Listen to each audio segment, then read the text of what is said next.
Hi, I'm Karen Kendall. I lost my husband in May of 2023, and I heard about the podcast through Michelle when I took her grief recovery method.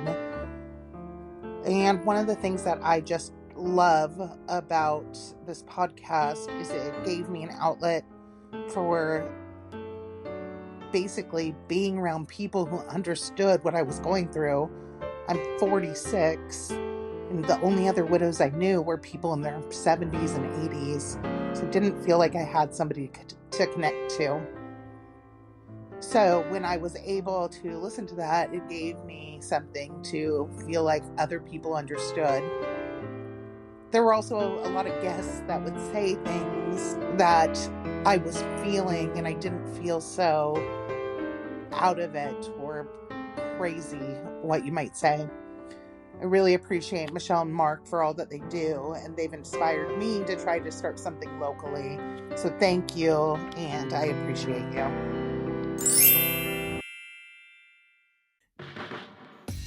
Hey, welcome to the best podcast ever. This is your host, Mark Massaro. Wait, the podcast is Widow Too Soon. And I'm here with my friend and co-host, Michelle Fader Ebersole. There you go. All right. So I know you got how to say my name. So it was funny when I was editing the last one, Joel was laughing how I couldn't say my last name, but I obviously can. Well, you've been practicing, and it shows. I've been practicing every day. So I wanted to give you a chance to redeem yourself. See that, Joel? Yes. She knows your last name. Yes. That's awesome. So what's going on with you? So something really cool. If you're watching on video, I got these things. They look like hearing aids, but they're called tinnitus maskers. I had to take it out to put the headphones in right now, but I just got them last night, and they play like white noise in your ear just constantly. And you can barely hear it. And what it does is drowns out the ringing. And the hope is, I have a call tomorrow to like get it set up officially, is that within a couple months, most people can't hear the ringing at all because you're just so used to that white noise. It like retrains your brain. So I'm super excited about that. I mean, I did pray hoping that God would just heal it, but for some reason that's not happening. So I am figuring out how to live with it. So that's been something really cool. So last week I shared that Haley got her scholarship, and then a couple days ago she got her official acceptance letter. So that's really, really exciting. And that's amazing. I wanted to share this. Yeah, I shared it on our Widowed Too Soon Facebook page, but there's actually scholarships for people who have lost a parent. I found it on another widow's page, and it was super helpful. So last night I'm like, the deadline's February 1st. You gotta be working. She does this whole thing. And then she goes, this is for people whose parents died as a firefighter. And I was like, oops. Well, it was good practice. Oh man.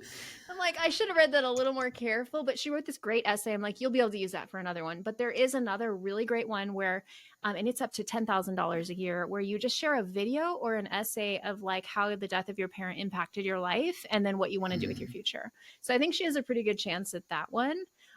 So we've been working on all kinds of scholarships. So just know, if you're listening to this and you have kids that are going into college, just look it up, and you can find scholarships. That's cool. With a deceased parent. Yeah. So we've been working on that. Let's see what else. We have been looking for a new church. So we've kind of been in between churches for a while, and we thought we were settled, and then Peyton found like a youth group he wanted to go to. And so we tried the church, and 3 out of 4 of us loved it. That's the problem, trying to get everybody to love it. It was very different. Like, it's very like people dancing, and I loved it though. It was really like charismatic and just let the spirit move. And there's just one thing, and I'm sure a lot of us on here can agree, and Joel's like, that's not what the pastor meant. It wasn't the pastor, it was a guest, and he was talking about tithing. And like Luke was like the most faithful tither. So what he said next really rubbed me wrong. He was like, so there's this guy who tithed all the time, and he had cancer, and then God healed him. So if you tithe, you'll be healed. And I'm like, no, like that's not how it works. Like, your healing is not up to what you do. And I was like, no, I don't think that's what he meant. But I was like, okay, I'll go back and hear the real pastor. But if the real pastor preaches like that, I can't deal with that. Like, I can't stand, as we all have experience with like cancer and all of this, like all these things, a lot of our listeners, when someone is like, you would have been like, the person would be healed if they did this, all that stuff. And anyways, but I got a letter in the mail and had it said to me live that if I just had more faith, Lacey would be healed. Horrible. I was like, Horrible. wow, you like went out of your way to like send me that letter. I can't stand that. But I anyways, shredded it. good. The visit to the church was good. I wanted to talk about our new Widow Too Soon community page. So we had tried earlier to switch over to this other app and it wasn't working. So we just created a private group and it's been working really well. I love it because people are interacting more. We even did a poll, which I wanted to share those results, where we just asked like what was one of the hardest things about being widowed, and 51% said doing life alone, which I can totally relate to that before Joel, what that was like. So it's a great place. If you haven't joined our private community, there is a link below. We have chats going on in there, a lot more interaction, and so that's been fun to have that as a place to go. So what else? I'm trying to think if there's anything else. And I think there might have been something like an email or something that you mentioned. Oh yeah. I was gonna look at that in a second. But I was gonna say, now I just forgot it again. Oh, okay. Going back, this kind of connects with that. So I'm kind of all over the place today, but I made notes, so they're all in different order. I finished. It was actually the first chapter I wrote in like 3 years for my book, and I posted a little bit about it, and some people really didn't agree with it. I was talking about. Let me just read it. Let me go ahead and read it to you. I should have this up in front of me, but this is live and this is what we do. Okay. So I was talking about, the chapter was called Let the Tears Flow Freely. And I said, tears are our friends. The more we embrace the hurt and pain, the more quickly we will heal. I often describe grief like that old song, Going on a Bear Hunt. When approaching an obstacle, the song says, can't go under it, can't go over it, can't go around it, got to go through it. That's exactly like grief. Unfortunately, there's no way around it. We must push through the pain and agony and ugliness we call grief in order to eventually heal. That's what I believe. I believe we can heal. I believe God can heal us. Too. And I feel bad for this person who said this. I love this, but I have to disagree with the parts that say the more quickly we heal and in order to heal, because for me, it's been 3 years, 2 months and 26 days and there's no healing. The grief never ends. And I said, I understand what you're saying. I'm just saying when we stuff the grief and don't allow ourselves to feel it, we prolong the grieving process. I also believe we can heal from grief. And she said, no, I cry and grieve every day. I still cry and grieve so hard every day. Nothing gets better with time. I'm so lost in living in a fog. My heart is so shattered. He will always be in my heart and life. And that just makes me so sad. And I feel the deep pain that you're feeling if you're listening to this, but just know like God can heal you. You do not have to stay in this place forever. So anyways, I just wanted to share that and hopefully give hope to people. That's hard. Right? Yeah, that's obviously a heavy heart. Yeah, you don't have to stay in that place forever. One more thing, and then we'll get to how are you. I just lost it again. Like I'm all over the place. Oh, thank you for all the people who have sent in voice messages. I think we have 5, and so we're going to start probably you've already heard one because we're going to put one on this episode of people telling us things about what they love about Widowed Too Soon. And if you'd like to do that, that is in the comments. So enough about me. How are you? Except for I was going to read this email live. Yeah. And see, I was just like, I got this email from a publisher. Wait, it's going to be a rejection live. Blah, blah, blah. We're sorry to inform you. Wait, let me see. Thank you so much for reaching out. I read through your site and you've formed a beautiful ministry through your incredible hardship. We have a forthcoming book with one of our current authors with a very similar topic or approach. Because of that, I'll have to pass, but I want to encourage you to continue pursuing the publishing path. There's certainly a need for your message in the Christian community. Blessings. So, oh, well, but sorry that was my for the dream. rejection. That was Harvest House. That's Harvest House. That's my dream, like my dream publisher. Like they in Eugene, Oregon, they're like 2 hours away. That's my dream publisher. But I'm glad. Well, just tell them to get rid of that other person. Right? Anyways, okay. Enough about me. Like I just talked for a whole bunch of minutes about me. What's up in Markland?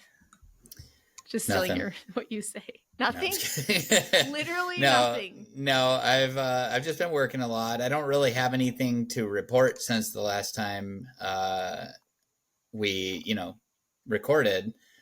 I'm trying to, but I can't think of anything. But I do have something super exciting coming up. Okay. So Tina's coming for a visit, and Yay. for Valentine's Day, I just booked us tickets for the Tennessee steam. What is it called? The boats with I the have no big steam uh, roller steam the river. It's like ships, it's a river boat, but it's like a paddle, not a paddle boat. steamship, I can't believe I can't think of what it's called right now. It has the huge wheel on the back. steamboat, Um, yeah, steamboat, steamboat, whatever it is. So it's one of only 4 in the United States. It's a stern real. wheelers. It's a stern wheeler. Is that Just keep going. Oh, okay. Anyways, No, anyways, it's something like that that. I sounds can't think of the fun. name of it right now, but yeah, I think it's steamboat something, but it's got the huge paddles on the back of it. But yeah, I guess there's only Cool. 4 in the United States that are original.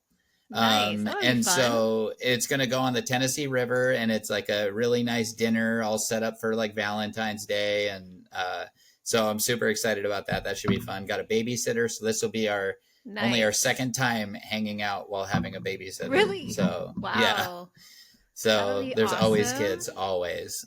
Yeah, I'm sure. But Hey, I yes, forgot that'll be one cool. thing. Can I share it and then Okay. we can go back to Yes. you? But this is kind of a big Yes. deal. It was Peyton's 16th birthday. And, Oh yeah. Which is crazy. My baby's 16 now. Sorry, and my dog's I totally. Okay. Can you hear that? I'll just keep. I hear a little bit of noise, Okay. but not much. It's all good. My dog's like Okay, choking or so something. this is a big deal. Yeah, his 16th birthday, and all he wanted was like some class about YouTube. So I bought him that because he's a big YouTuber. And but what I gave him, I just posted this in the community. I did this for all my kids. I think it's a great idea. On their birthdays, for all of them on their last birthday, I went through Luke's Facebook and I got like a post he did about them, like saying something about them. And I found one that he did that was really cute, and I printed it for Peyton, had to put in a frame. Oh, And nice. he That's really cool. liked that. Yeah, so it's an idea anybody can do. And then I had a bunch of Luke's Bibles, and so I gave and I put like little sticky notes on all the places it was highlighted and gave it to Peyton, and he seemed really excited because he has this kind of like renewed faith right now, and he's like really excited about God, and Oh, that's he was great. like super excited to get this Bible that his dad had used and highlighted. And Wow. so it was special. And so I like to, on their birthdays, try to find something that like is from Luke. Not that I have a lot more things to give them. Oh, he also wanted a pocket knife, which he's been asking me for years. He's like, is 16 old enough? Can I have one of Daddy's knives? Like, okay. And then Haley's like, well, I don't have one yet. I'm like, you'll get one. Anyways, so that was really cool. That's not a knife. Is that from something? Crocodile Dundee. Oh, okay. I don't think I've ever seen that for real. Oh, I mean, I know okay. what it is.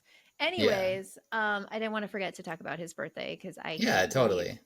He's 16, so which is crazy because he was 12 when Luke died. And so Oh yeah, wow. Yeah, nuts that he never saw him past his 12th birthday. I mean, he was like 12 and a half. But anyways, all right, back to you. I won't interrupt you again. No, it's fine. Honestly, that's about it. We're really excited for this date night, and Yeah, that'll be fun. I'm just working, working a lot, fixing cars, and that's cool. I actually, I love it when I get to do something new. Yeah. It's kind of a love-hate thing because it's always like it takes me way longer than it would had I have done it before. But there was this job I did. There's a certain car that I replaced an alternator on, and the last time I did it, very similar. It was actually the exact same car. It was very, very difficult. It was really hard to get to, was the point. And so this time, and so I had to ask for a lot of help. Just because I was like, how in the heck do I get in here? You have to like take all this stuff apart, Anyways, this time I was able to do it by myself. So that's kind of that's why I like doing new projects, because I get to learn from it. And so next time I can do it by myself, and it just helps me feel like I'm gaining a lot of experience. And so anyways, there's not much to report. It's just, kids sick and, had to go leave work early and blah, blah, blah. So nothing too eventful. So yeah, we can just get started on today's episode. All right. Well, I'm super excited because we have an amazing guest who's one of my good friends, and I've gotten to know her. It feels like we met in person, but we haven't actually. So I have with me Sheryl Smith, and Sheryl and I met I want to say like a year ago. Like I think it was last January when we started doing some grief work together. And I have seen such a huge change in her. Just even the way that she carries herself. Like she was so sad and depressed when I first met her. And now she's full of joy, giving back to widows, helping other people. And I just wanted you guys to get to meet her and be inspired by her. So, how are you today, Sheryl? I really don't have a whole lot to report. Just life has been keeping me busy, and I did go get a haircut today. So Exciting. It's cute. I like it. That's very cute. yeah, So, it made me feel pretty, so I put on makeup. Then perfect. my son says, "Mom, you actually are prettier without your makeup. You look more Oh, tired with your makeup on." oh, our Well, kids, good they to know. tell us the funniest things. So, could you tell us your story? Like, let's start with how you met Shannon and just about your life with him. So 2019 was a really hard year. In a matter of months, we had, without telling the whole story, the gist of it is my youngest brother became estranged from the family and was really taken out of our hands. A month later, my then husband, who had been pretty abusive, did some things that resulted in me having to leave, and cops were involved. It was a very dramatic exit. Mm, Um, and so I moved in with my parents, and I had been hearing Shannon's name. I'd been hearing his name from my parents for a few years because they went to church with him, but I had never had the chance to meet him. Then, mm, about 2 months after moving in with my parents, my dad was diagnosed with glioblastoma, brain cancer. And Shannon was on their steps, on their front porch, talking to my mom and just asking about my dad and how he was doing. He actually asked the next day, my dad was having surgery to remove the tumor. And he asked my mom if he could come to the hospital with us. And mom said, of course, you're absolutely welcome to come with us. And he kind of made a mark on me, even though like we hadn't started talking yet. Um, he was at the church parking lot across from my parents' house at 4:30 in the morning, waiting mm. for us to Wow. leave so that he could follow us down.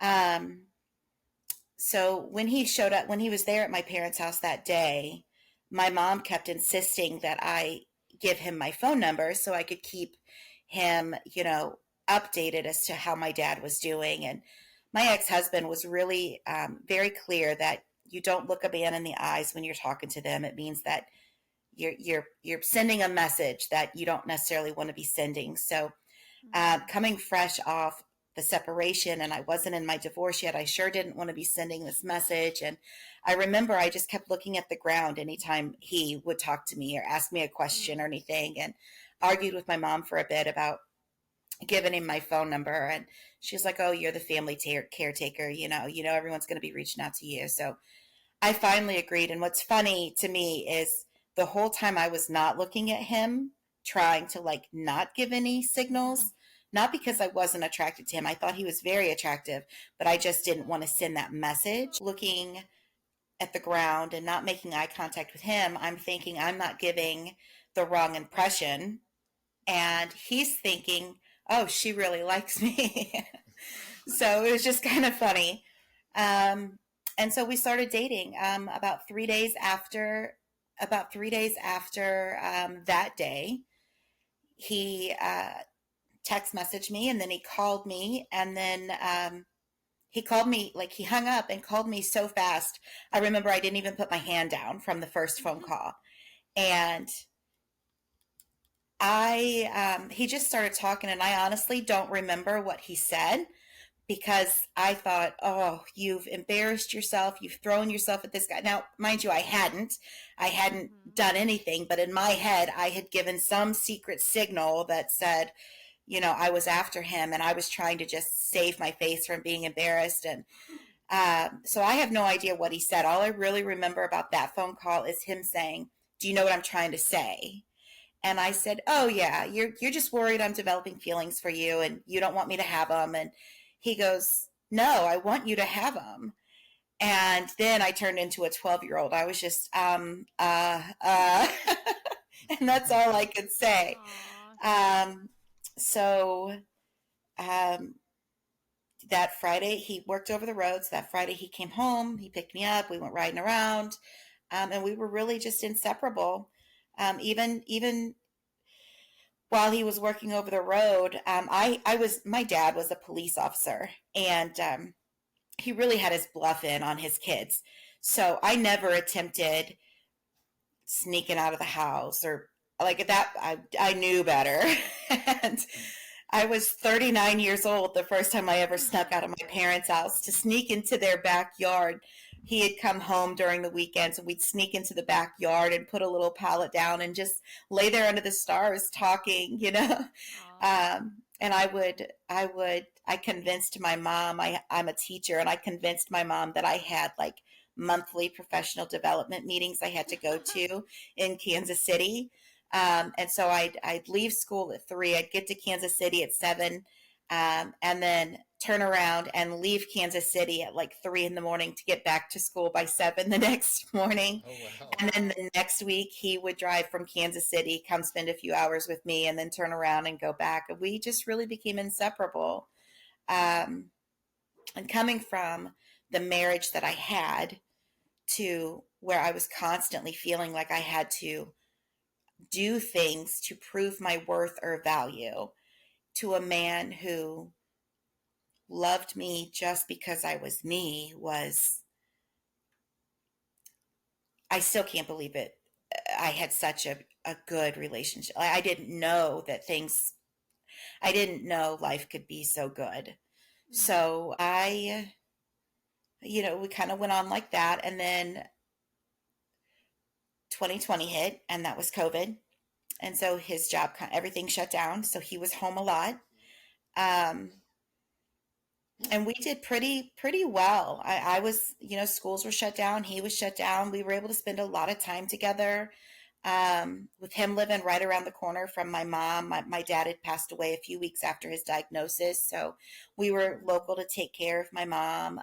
Then he got COVID in 2021, and it didn't really affect him too much. He worked right through it, and he had picked up a side job working on somebody's shed, so he was isolated, working by himself, but picking up some grocery money, and we found out that summer he was big and deficient, and that summer he had left some buddies from picking up they were catching bait fish and like little minnows and things, and he said, I got to go home. I'm not feeling good.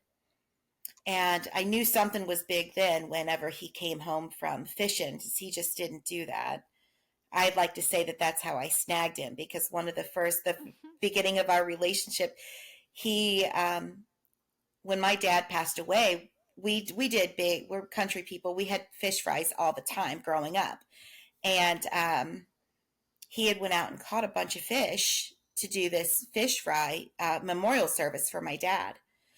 And I was down here at his house, and he was also doing like macaroni salad inside and trying to clean these fish outside. I had never cleaned a fish in my life, but I'm like, oh, I can take this over. Just show me how. And he showed me how on a fish, and I took over and I cleaned like the 20 fish. And he was so impressed that this girl was pulling out fish guts and doing all that gross stuff. It is gross. It's so that was the one and only time I've ever cleaned fish. I'm like, I got the man now. I don't have to do it no more. So it was a big deal that he came home from fishing, and I just kind of kept an eye on him. Later that night, he started just talking weird. Like, you could tell what he was saying made sense to him, but it wasn't making sense to me. And the topics in his head were like meshing and relating to each other, but I really wasn't understanding how he was getting from point A to point B. So the next day we found it wasn't right. Like, something wasn't right. So we ended up I took him to urgent care, actually. And I said, listen, he's really weak. His sister checked his oxygen, and it was like 60 something % when we left the house. And I said, I don't think he could walk in here. Do you have a wheelchair? So they actually came out to our car and took his oxygen, and it was very low, and they never even let him out of the car. They just called the ambulance right there and had him transferred. And through a series of tests, he was in the hospital for a week, and through a series of tests, we found out that his heart was functioning at 15%. So over the next year, we had a few more scares, but he had some like surgeries. He had a couple stents put in his heart. He was on lots of different medications designed to strengthen his heart and take care of issues that had just been diagnosed through this whole process. And a year later, his heart was functioning at about 60%, between 50 and 60. And the doctor had said a normal person, just us sitting right here, we're functioning between 60 and 70. So we were like, this is awesome. So about 12 days before he passed away, I had talked to somebody in church, and I had received a letter from my younger brother, and it was so encouraging. And I looked at her and I said, you know, I've been feeling for a while that like God is getting ready to level me up. When my husband didn't become saved until he was in his late 40s. He passed away when he was 52.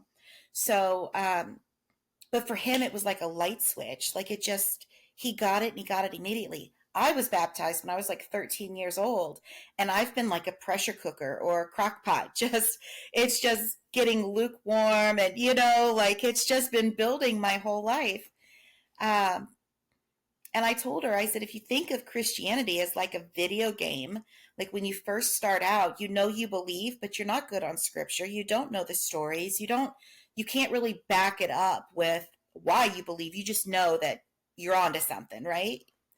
And then as you grow in your faith, you kind of get to a new level. You get to a new level. So I kind of liken it to, you go to church and you see somebody and you're like, I want to be that kind of Christian, right?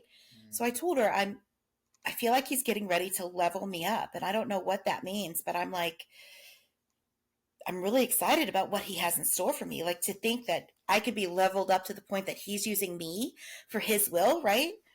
Mm-hmm. The very next day, we found out that his work had, because he was in bridge construction and the nature of his health issues, qualified him for early retirement due to disability. So he wasn't getting like Social Security disability, but he was going to get to retire at a young age. And we just thought, oh my gosh, God is setting us up for this amazing future. Like, you're 52, you get to retire. And he had a heck of a retirement built up. And we would have these little pretend conversations. Like, he wanted so badly to buy some of the property behind us and dig out his own. He wanted to buy a bobcat and dig out his own fishing pond, you know. And he said, first thing I'm going to do is buy a bobcat. I said, the first thing you're going to do is pay off your divorce settlement. He says, the second thing I'm going to do is buy a bobcat. So we had a few days where we were really just, wow, you know, this is going to be an amazing life together. We don't have to, he'd always been on the road worker. So he was going to get to stay home, and, you know, I was going to get to be with the love of my life every single night. And then it was within that first week, he started telling everybody, you know, I just don't think I'm going to live very long. I think I'm going to be young when I die.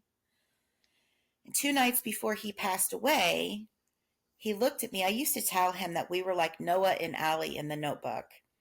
And I said, we're just going to always be together, and we're going to die falling asleep in each other. Like, I couldn't imagine us not. We were so connected. Our hearts were so connected. I just couldn't imagine.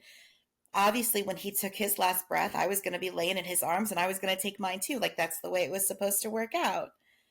Now, mind you, I did have moments of like, this was too good to be true because of my last relationship. So I always thought he'd wake up and be like, man, what was I thinking when I saw something in her, and what, you know, tell me to hit the road. So I had these small moments of fear where I knew the relationship wasn't going to be long lasting, but I always really thought it was because he was going to realize I wasn't good enough for him.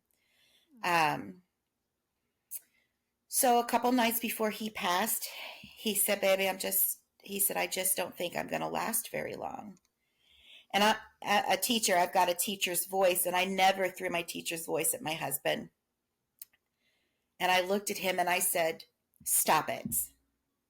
And he kind of gave me this strange look because I was never firm with him. And I said, it's going to be hard enough having to go through something like that. Don't make me play pretend with it now. So we both just stopped talking, but it was one of those things where even though you're not saying words and it's totally silent, you're both having that conversation, you know? So about an hour later, I said, well, can I give your eulogy? And he said, yeah. And I said, am I supposed to get remarried? And he thought for a second, and he said, yeah. He said, I would want you to be happy. And I said, well, that's proof that you love me more than I love you, because I can't think of you being with somebody else. So he just kind of laughed at me, but he was serious enough. He looked at me and he said, normally we'd fall asleep on the couch and then I'd get up and go move into the bedroom. And that night he said, baby, I think we need to go to bed together tonight.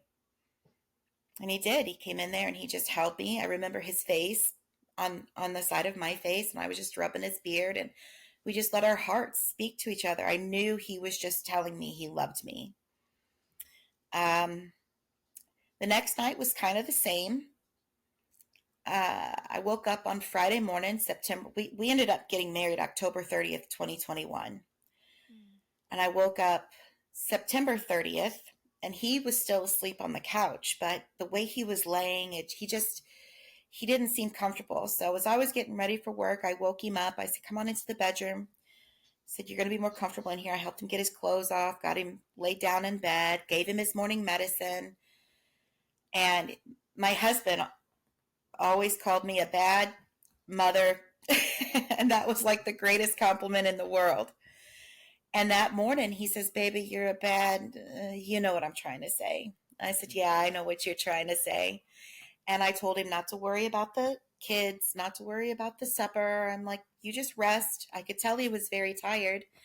And I said, I'll take care of everything when I get home. So I go to school and I do my day. And about 3:15, I'm back in my classroom from pickup duty. And I noticed that I had a couple missed calls. And about that time, I don't really remember if his dad called me or if I noticed I had a missed call from his dad also. But I remember being on the phone and his dad said, he lives right next door to us, and his dad said, it's Shannon, it's not good. And I said, okay, I had been through this a few times. You know, the most recent time that he had been hospitalized was a few months earlier, and he was air evac'd to the hospital. So I had been through these moments. All right, come on. The cat's scratching at my feet, trying to get up here.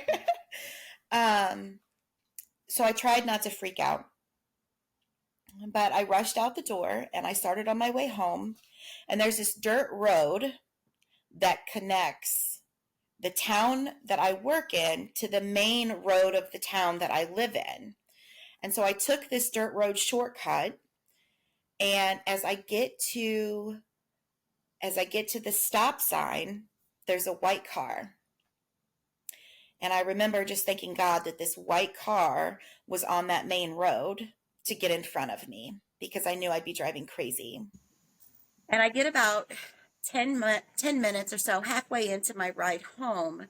And then the most amazing thing happened. And I don't want people to think that I'm believing in ghosts or anything like that, but I do think God sends us messages in a way that we have, in a way to allow us to hear them. So all of a sudden, Shannon's presence is like filling my car, like so close I could almost feel. I thought his arm was going to touch my arm, and at the same time, and I see his face just smiling at me. And at the same time, my dad, who had passed away in 2019, his face is like on my dash, on the passenger side, and they're just smiling. And he looks at me and he says, "Baby, I'm gone." And I just start saying, no, no, like I'm going to try to argue, right, to somebody who's not sitting there. But I start yelling, no, no, no, and crying. And him and my dad share this look and they grin at each other. And he looks back at me and he's like, "Yeah, baby, I'm gone. You're going to be fine. He says, you're going to be okay." So by the time I get home, I knew what had happened, even though I hadn't actually been told he had passed. And I'm really just broken. I jump out of my car, pull up, there's ambulance, there's firefighters, there's his sisters are here. Like my yard is full of, so I actually parked in front of the neighbor's house because I couldn't get into my driveway. And as I jump out of my car, I look at his friend who's on the fire department and I said, "Is he gone? Is he gone?" And he just kind of looked at me and gave me a real short nod. And after that, it gets really, the time just kind of doesn't exist. I remember clips of things. I remember falling to the ground and picking up dirt and thinking, what do I do now? I remember his dad hugging me. Shannon's youngest boy still used our address for his school. When his mom and dad divorced, she moved to a different district and he lived with her, but he came home every evening and then stayed every weekend with us. So nobody had contacted them yet. And we didn't want him finding out, but I remember his mom had got there pretty quick, and somebody said, "Zane's here." And I said, where? And he just grabbed me. Zane is, I don't know, 6'2", 6'3". He's a very tall young man, but he was 15 when his dad passed away. Shannon had 3 boys. 2 of them are grown adults with their own families, and then Zane was the youngest. I remember grabbing him and saying, "Oh, baby, I'm so sorry." I remember trying to kiss his cheek, but he's so much taller. I kissed his neck instead, which is funny now, but at the time I didn't care. I just wanted to hug him. I just wanted to take care of him. You know, my heart broke for him. Of course. It's just a lot of clips. It's really funny how your brain kind of throws stuff out of the way. So we had decided, because my husband liked bonfires, I said, "Hey, get everyone together." You know, people were starting to show up. News was starting to spread. So we did a bonfire in our backyard and just kind of celebrated him and was together. And that's one thing Shannon's family was really good at. He's got a lot of nieces and nephews and just different people. And they just surrounded me that night. But I also had a cousin who had lost her husband about a year and a half before me. And she showed up the night, she lives about 2 hours away, and she showed up the night that he passed. And I was so thankful, because that first night, reality hadn't really set in. But when everybody left the bonfire and the house was quiet, it just kind of hit you like, this is the first of the rest of my life, you know? And she was so amazing. And I know it's because she was widowed, and she was a young widow, 32 when she was widowed. She had been there and she had gone through this wilderness, and she came into the bedroom and laid on the bed with me and just wrapped her arms around me and just held me until I fell asleep. And it was, no words were spoken. She didn't have to ask if it was okay. She knew what I was going to need, and she provided it. I managed to get through. So he passed away on a Friday. He actually passed away on September 30th, 2022, which was our 11-month wedding anniversary. Mm. And we were so excited because that Sunday, 2 days later, was the first Sunday of October. And on the first Sunday of the month at our church, they recognized birthdays and anniversaries. And we had just finished talking about how we were going to get to stand up and say how we were celebrating our 1 year this month, you know? Mm-hmm. And instead, when I went to church, I insisted on still going. I was not strong enough, but it was important to us.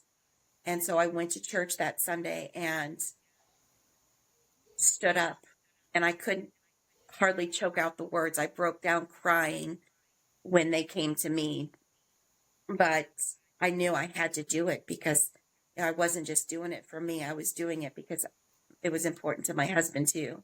We were just, the connection we had.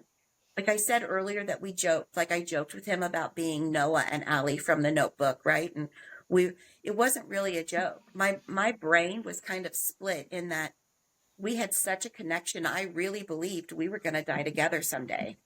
Like I truly thought that's how we were going to go. Our whole lives were leading up to us being together and we weren't ever going to have to be separated. But, excuse me, the other part of me is our relationship was so good that I'd look at him and I'd say, baby, you are the greatest gift I've ever had. Like, I just had a feeling. I had a feeling it was going to end early and not be the rest of my life. But honestly, because of what the relationship I was coming off of, what I really thought was he was going to see that, you know, I was this big fraud. I wasn't as wonderful as he thought he was. He was going to have regrets for marrying me and he was going to say, hit the road. I never, never, never thought I'd be living this life. But the next probably 6 months were, I tried to go back to work 2 weeks after he passed. I was not ready. I was crying every day. I was working at an elementary school then. Randomly throughout the day, I would just burst into tears, or I'd walk into the school building like trying to pep myself up. It just wasn't good. So Christmas break rolled around, and right after Christmas break, I went to the administration and I said, I need to take a leave of absence because I'm not making it through. Like I can't fake it till I make it. I'm trying, but it's not working. And I spent the next few months pretty much just on my couch. So after about 2 months, beginning of February, my dad's mom, my grandmother on my dad's side, passed away. And she had watched all 6 of her children. She outlived all 6 of her children. And she had asked me, you know, she had gone through each of her kids. As one would pass away, she'd ask the next one to be her healthcare, like, not power of attorney, but same lines, right? Her goal was she didn't want to be resuscitated, and she wanted to make sure that person would say, these are her wishes, carry them out. Yeah. So, shortly after my uncle had passed away, her last surviving kid had passed, she had asked me and another cousin if we would do this and be her representative, and we did. So she ended up having a stroke and went into the hospital, and that kind of forced me that put me into do mode. You know, I was always the family caretaker, and it gave me something outside of myself to be concerned about. One of the biggest blessings that's come out of that is, and she won't mind me sharing this part of her story, I was so depressed, not eating, not taking care of myself. My boys, I call them my boys. I have a biological son, and then Shannon's youngest, who's about 1.5 years older than mine. They were old enough. They could cook. They could take care of their own needs. I didn't have to. I had nothing outside of me that drove me to get up every day. So when my grandmother passed away, she has, I don't know, 25 first grandchildren. Not greats, just grandchildren, right? Wow. So a lot of us that had grown up together reconnected, and we were all gathered around her. And one of those cousins had struggled with substance abuse and ended up in prison for a while, and had just gotten out and was living at home with her parents, maybe an hour and a half away, and she needed a ride to the funeral. So I said, well, why don't you come and stay with me? I'll come pick you up. You can stay with me till the funeral's over. And I said, you want to stay with me for a couple weeks? I felt like I really needed an adult presence. And she really wanted to get out of her parents' house. So at the end of that 2 weeks, I was thinking, it's getting ready for me to have to take her back. And I really wasn't wanting her to leave. I was, it was comforting to have someone to talk to when I was feeling sad. And lo and behold, God works in mysterious ways. She got a phone call one day. Her parents had packed up her bedroom and said, come get it whenever you're ready. So I found out I had a roommate. Oh, wow. So it has worked out well for both of us. It helped me heal, and it helped me have kind of that, just that adult voice. Shannon and I told each other everything. So anytime I didn't have him to be like, baby, grandma died. He was there when I had to break the news that my uncle, her last surviving kid, had passed away, and I had to break that news to her, and he was with me. So I did. It was just nice having another adult that could share in some of this stuff, Sure. And for her, just a squirrel chase for a moment, she's been with me since the beginning of February of last year, and she's now, next month, she'll be 2 years sober. She's got a job. She's doing great on her probation. Like, she's really turning her life around. And so this was a double blessing that I got that I didn't realize then. I realized it was nice having an adult, but to see how God has worked in both our lives has been really, really good. Then in June, I think it was June. Well, I went back to work in April just to finish out the year. And the only reason I really did that is I had given my resignation. That school district was no longer a good place for me to be, and it hadn't been for a long time. And when some stuff started happening after my husband's death, I just said, I don't have the mental capacity to deal with this kind of stress anymore. So I had given my resignation, and but I wanted to go back on a good note. I wanted to go back saying, I did try. I did give it my best. It wasn't just this negative thing that happened and I disappeared, right? So I went back and finished out this school year. Summer started. And one thing to note is when my husband passed away, I lost 2/3 of our income. So I was living on $1,400 a month. And when my dad had passed away, I took over my mom's mortgage so that she didn't have to move out of her house. And I was also finishing up paying Shannon's ex for their divorce settlements. So so that she didn't have to worry about that. So I had very little money. So another blessing that I didn't realize for a long time was I had some people that were coming in while I was off work, not able to get off the couch, bringing me hundreds of dollars of food and, groceries and toilet paper and necessities and things that they knew I did not have the means to provide for myself. It was taking every single dime I had to pay my utilities. And I did not have the heart to go to my mom and say, I can't pay your house payment, and make things harder on her because they were hard on me. I was just always like, God's going to take care of you somehow, some way. So I just couldn't put that stress on her. And I was scared to go to his ex-wife, just because the idea of leaving the home that, sorry, Leo is insisting I need to be closer to him. And he's adjusting my phone. So I was scared that his ex would be really resentful if I were to ask her that question. And I am so low key and non-confrontational. Like, I was just willing to deal with being completely broke for as long as I needed to be. Um, and God provided. We had one of his friends would randomly stop in, one of Shannon's friends randomly stop in and be like, hey, I just got a new half beef in. I cleaned out my freezer. I thought you could use these steaks. You know, here I can't put $20 of gas in my car, but he's given me steaks, right?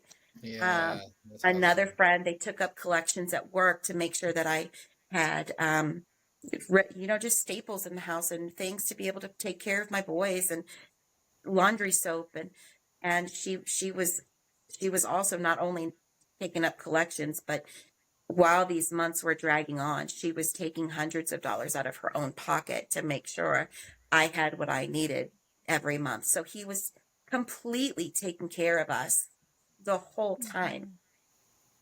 Wow, that's Then, awesome. yeah, yeah. I mean, it's just amazing. So then in June of this past year, my mom was diagnosed with stage 4 endometrial cancer. And that kind of jumped me out. I live around the corner from her. My youngest brother is not, my family's kind of pulled apart. He's suggesting this so much. My family is kind of fractured right now. And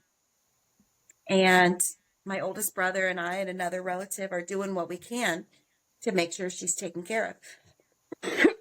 And that includes staying with her on weekends when she has her chemo treatments and when she's feeling weak.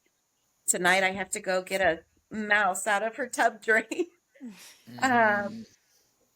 So life has a way of working out, and it's not life. God has a way of taking care of you. When I put in my resignation, I truly thought I was done being a teacher. I truly thought I was out of the field.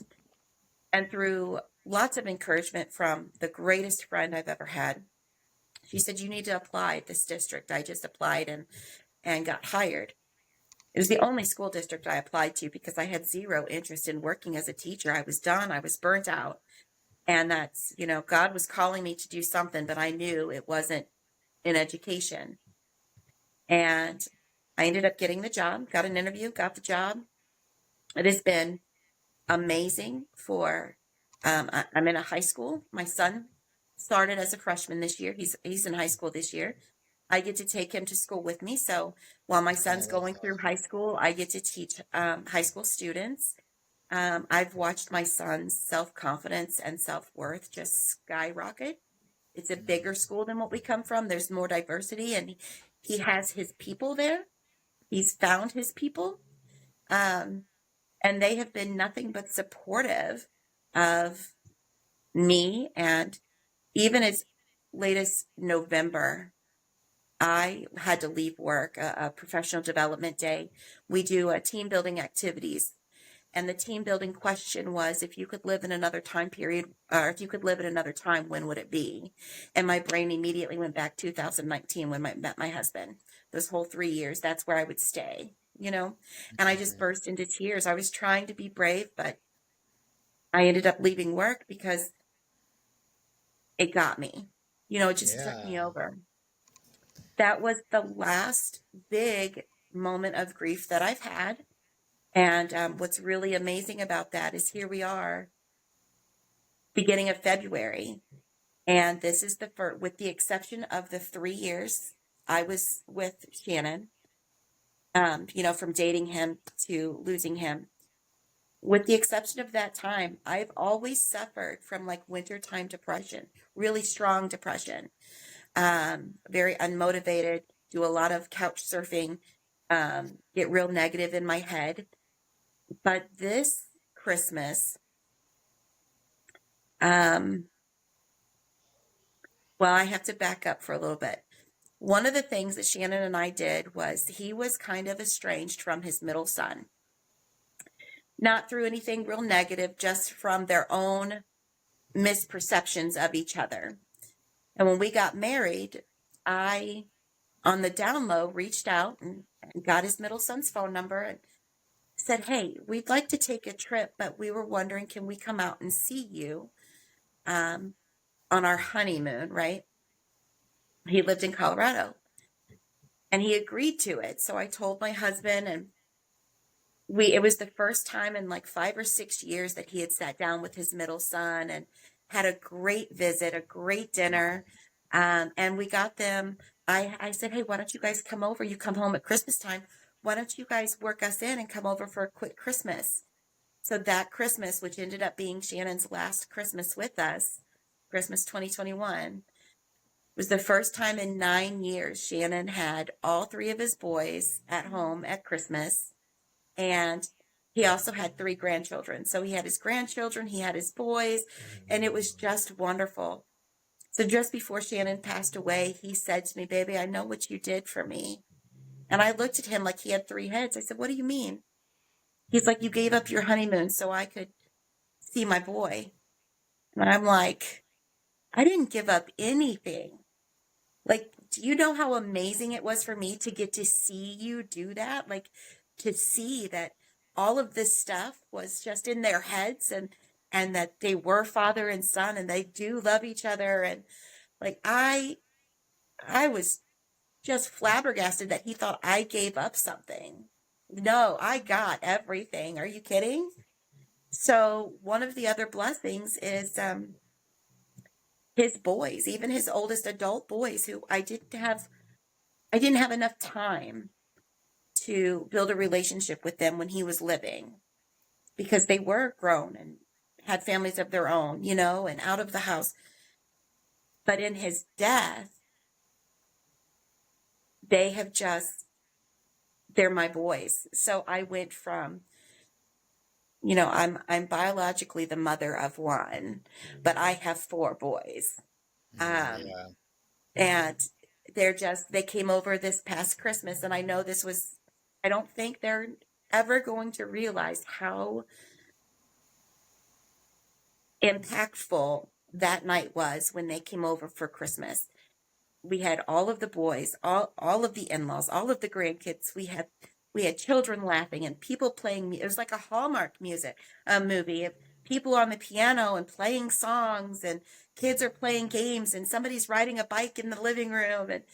And when they got ready to leave and I was giving them all a hug, I said, this was so much fun. And his middle boy looked at me and he says, every year we're going to do this with you. Aww. And it's just like, yeah, every year, because they are my connection to Shannon. And it has been my goal. I know what Shannon wanted done. And in the event of his death, we had talked about what he wanted done. And his number one, after God, his number one love in his life were his children. And I'm going to do forever anything I have to do to honor that. Shannon included my son as one of his kids. And 6 months into dating, he said, baby, I'm not trying to replace his father. I don't want to be his dad. He said, but I do want to show him everything his dad won't. And I just knew, like, he was, Shannon, I don't know, how do I say this? Shannon had worked long enough with the same company that he had a decent retirement. I did find out 11 days after he passed away and had the funeral all done and over that there wasn't any life insurance, that it got canceled and we weren't aware of it.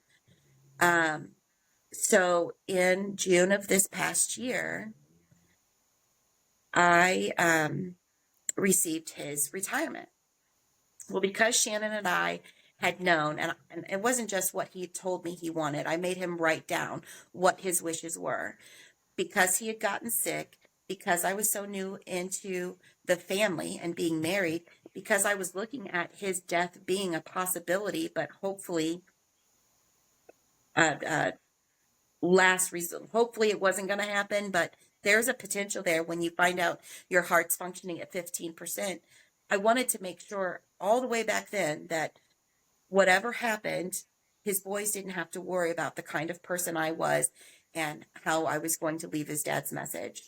So as the night that Shannon passed away, I gave the boys, I showed them the little notebook paper that he had wrote his wishes on, and how much money the kids were supposed to get and what I was supposed to do with it.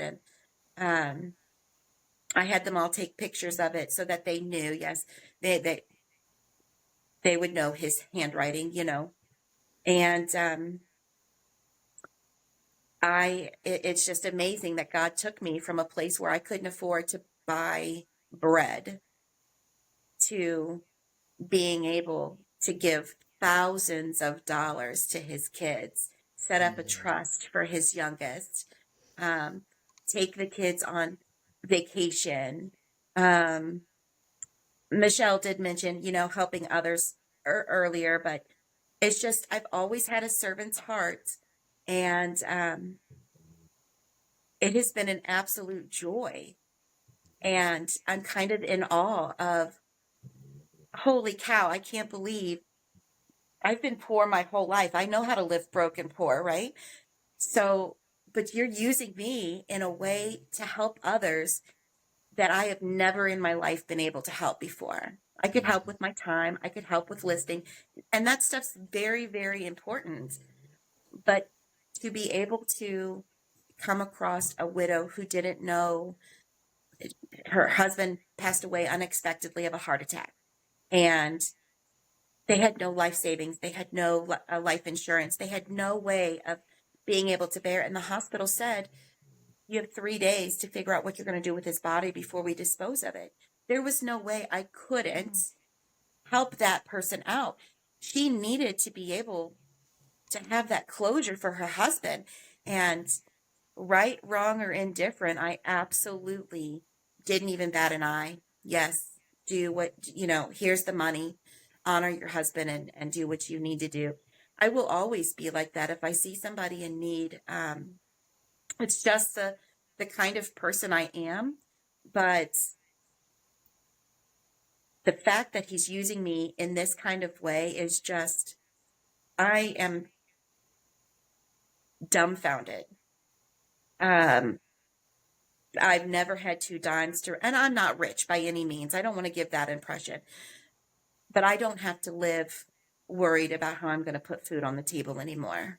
I don't have to worry about paying the phone bill and skipping the electric bill. You know, like, I get to take care of my needs and not hesitate if somebody else is in need.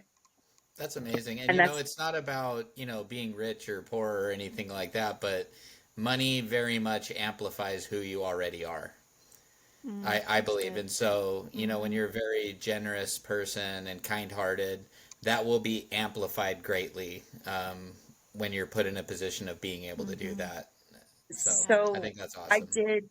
Thank you. I did tell, and please, I'm not saying this to like give myself a pat on the back. I'm completely just in awe. And I was joking to somebody about how simple I am, and I'm not somebody that needs to, you know, go shopping. Like, I wasn't worried about me being that kind of person that was going to you know, waste the money away. Frivolity. Yeah. um, so, but what I found out was very much I'm a giveaholic. I'm not a shopaholic. I am a giveaholic. So I have had to become like very aware of, is this somebody's need? Is this a want? And I also have to be aware of, is giving this money truly to help them, or is it to make me feel good? That's So wise. That's good.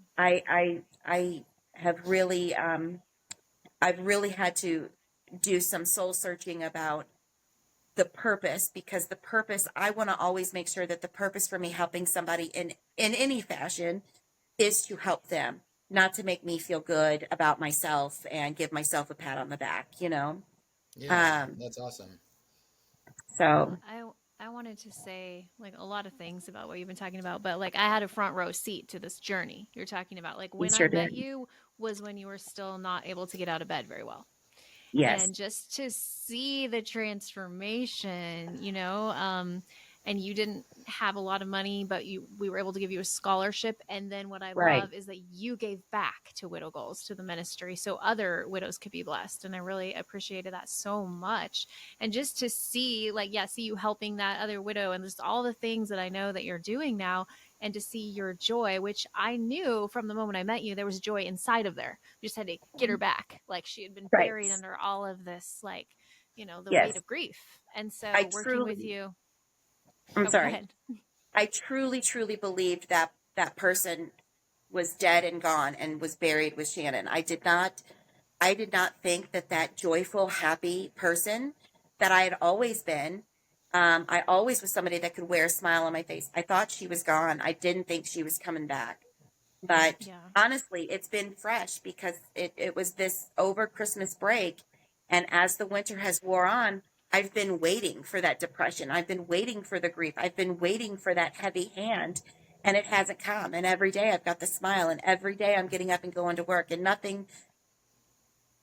I'm not going to say that last part. I believe in jinxes, so I'm not going to jinx myself. Fingers crossed. Yeah. Things are going good. I still Praise believe, God. though. I absolutely believe, though, that he still, when I talked about he was going to level me up, right? Yeah. I knew that he had something big plans for me.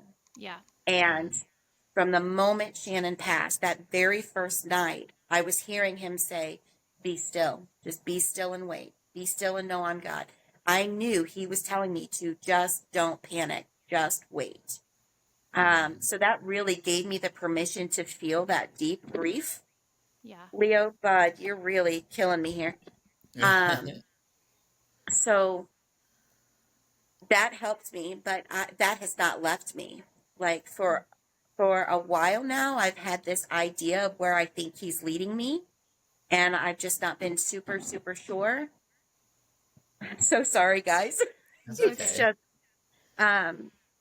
For those of you that can't see, the dog keeps knocking the camera. yeah. So, I still don't know, but what I do know 100% is whatever the rest of my life is going to look like, it's going to be wonderful. Whether I am with somebody, whether I'm alone, he has made me a person who has been in a 20-year marriage with a man that should never have been. Mm-hmm. He's brought me to a place where I'm completely content. I wish for nothing right now. That's awesome. So I just want to jump in a little bit if I can. Sure. So Sorry. first of all, no, you're great. That's awesome.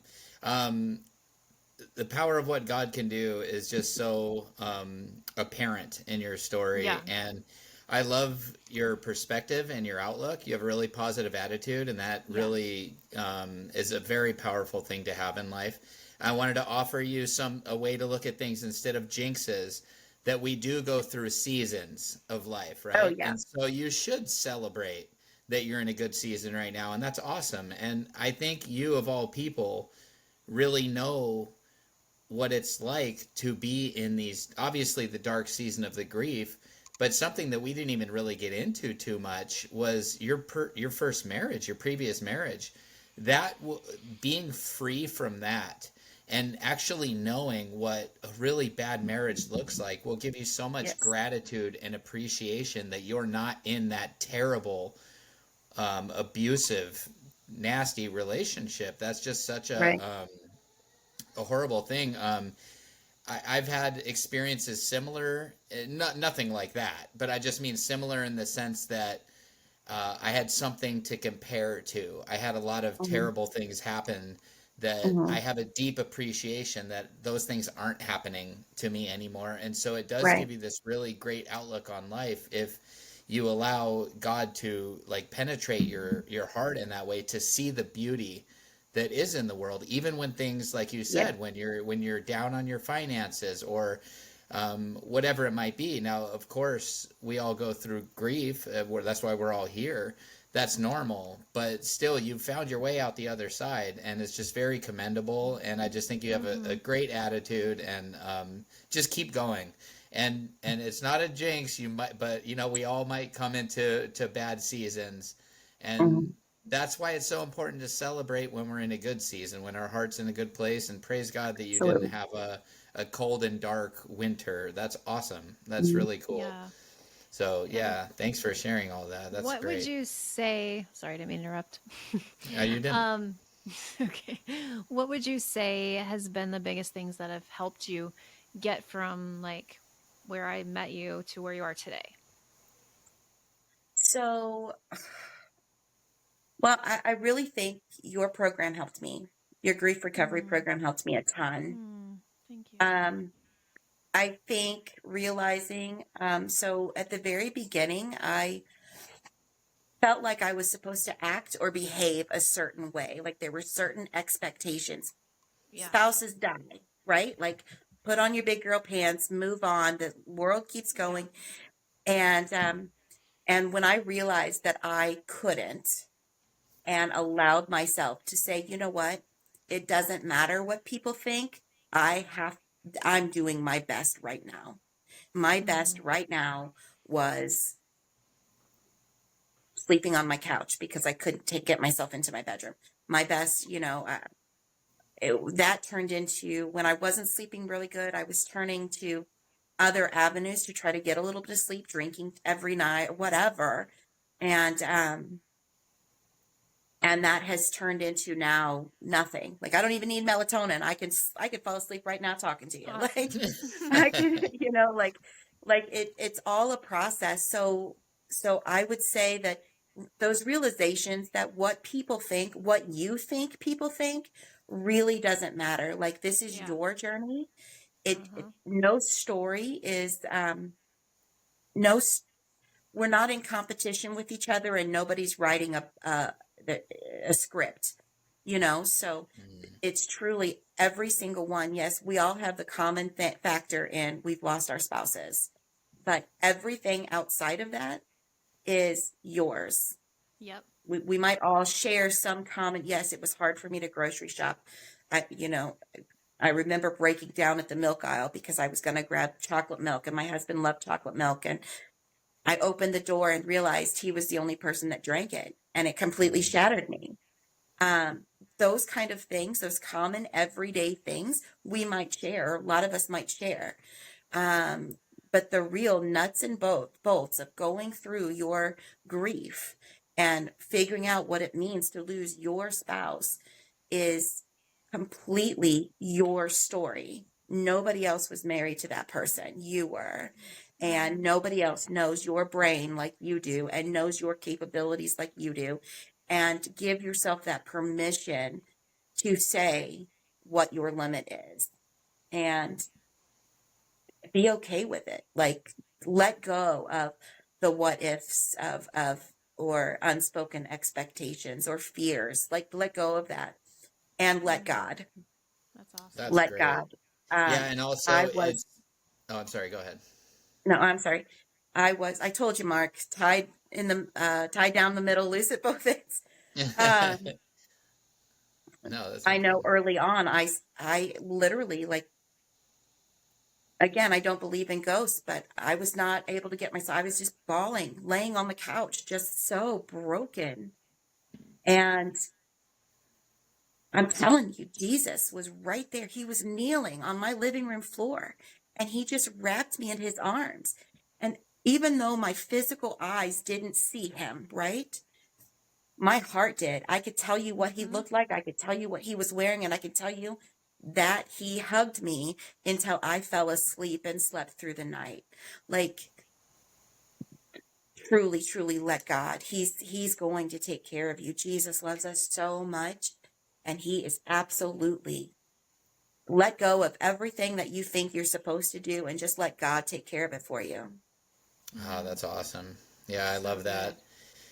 Yeah, I was just going to add from earlier what you were talking about that it's also expectations go the other way too. People expect a lot of things of us, right? But also there's this feeling that we put upon ourselves that people expect us to be grieving all the time, like that Mm-hmm. we always must be sad. And so you could be having a good day I remember it was about a year and a half, maybe a year after Lacey died, and somebody I hadn't seen at church since Lacey passed, and we were having a great day, my kids and I, and this lady comes up to me and she's like, "Oh, hey, I'm praying for you all the time. How are you guys doing?" And I was like, "We're good. We're having a good day," you know. And so there's also this expectation on the flip side that like you're also supposed to always be depressed and sad. And I Right. agree with you to not let that affect you either, and to just be how you want to be that day. And if you're Right. sad, if you're happy or whatever, and yeah, that's awesome.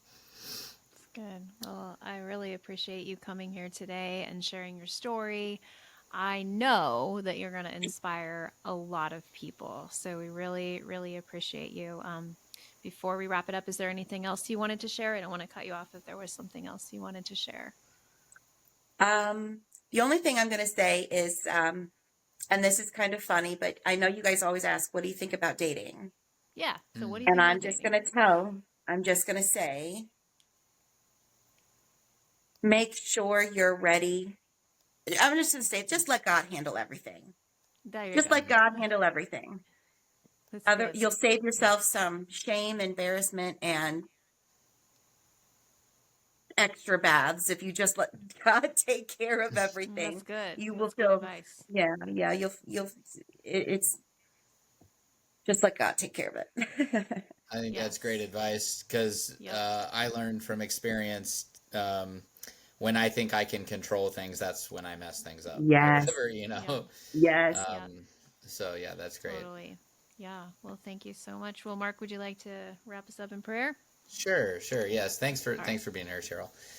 Lord, I'd just like to just thank you so much for this time that we got to spend with Cheryl and getting to know her and hear her story. Thank you so much for the work that you've done in her heart and the testimony that you've given her to responsibly share it with the world. And we just are so grateful and honored that, you know, that we could have a platform to do this. So, Lord, I pray that you would continue keeping your hands on Cheryl and taking care of her and all the children. And I just thank you for this wonderful story. And you are the God of that can just do these amazing things and make beauty from ashes. And we thank you for that, Lord. Mm-hmm. It's in Jesus' name we pray. Amen.